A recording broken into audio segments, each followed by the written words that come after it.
नमस्कार मित्रों, श्रावण मास आने वाला है। श्रावण मास का इतना क्यों महत्व रहता है? देखो, वैसे तो वर्ष में 365 दिन होते हैं और 12 माह होते हैं। इसमें से श्रावण में ऐसी चेक क्या चीज है जो इतना महत्व होता है। श्रावण का बहुत ज्यादा महत्व होता है शिव पूजा के लिए, और किसी प्रकार की अगर भक्ति करते हैं उसमें श्रावण का बहुत महत्व होता है। इस वीडियो में मैं बताऊंगा श्रावण शिव जी की पूजा के लिए और अपनी मनोकामनाओं को सिद्ध करने के लिए बहुत अच्छा समय होता है।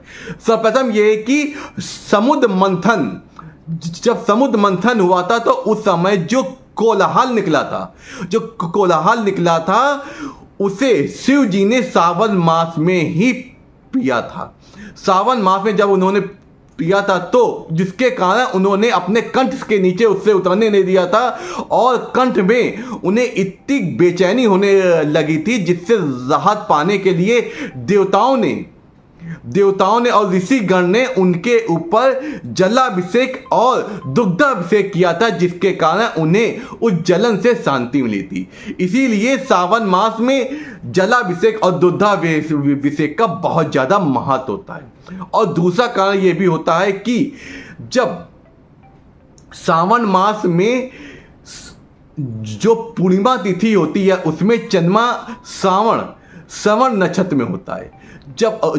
जो श्रवण नक्षत्र होता है वो आपका विष्णु जी का होता है और शिव जी को श्रवण नक्षत्र बहुत ही ज़्यादा प्रिय है। इसलिए श्रवण नक्षत्र में शिव जी की पूजा करने से विशेष लाभ होता है, क्योंकि इस नक्षत्र में क्या होता है, चतुर्मासा प्रारंभ हो जाता है। चतुर्मासा में विष्णु भगवान पाताल लोक से चले जाते हैं। बाली के अपने वरदान के कारण वे 4 माह के लिए पाताल लोक चले जाते और धरती लोक का कार्यभार शिव जी के हाथ में होता है। इसलिए जिस देव की ज़्यादा उपस्थिति में होती है उस देवता की पूजा करना बहुत ही ज़्यादा शुभ फल प्रदान करने वाला होता है। और एक मत ये भी है कि शिव जी की पार्वती जी ने विशेष पूजा करके, अखंड पूजा करके उन्होंने शिव जी को अपने पति के रूप में प्राप्त किया था, और उसी माह में जब उन्होंने पूजा की थी तो उसी के बाद उन्हें देवित्व प्राप्त हुआ था।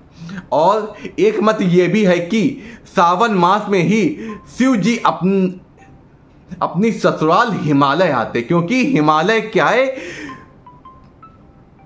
पार्वती जी जो हैं हिमालय की पुत्री हैं, इसलिए वे श्रावण मास में ससुराल आते। इसलिए अलग अलग मत हैं, लेकिन ये सारे मत यथार्थ हैं।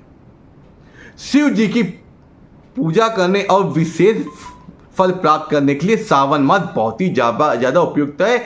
अगर श्रावण मास हम कुछ नहीं कर पाते हैं तो शिव जी को जलाभिषेक और बेलपत्र अर्पण करके हम अपने जो भी रुके हुए काम होते हैं, जो भी हमारी मनोरथ होती है, उसे सिद्ध कर सकते हैं। इसी प्रकार ये जो श्रावण मास आने वाला है इसका हमें बढ़ चढ़ के लाभ उठाना चाहिए और हमें शिवमय और शिव भक्ति में लीन होना चाहिए। नमस्कार, आपका दिन शुभ हो, आपके जीवन में कोई समस्या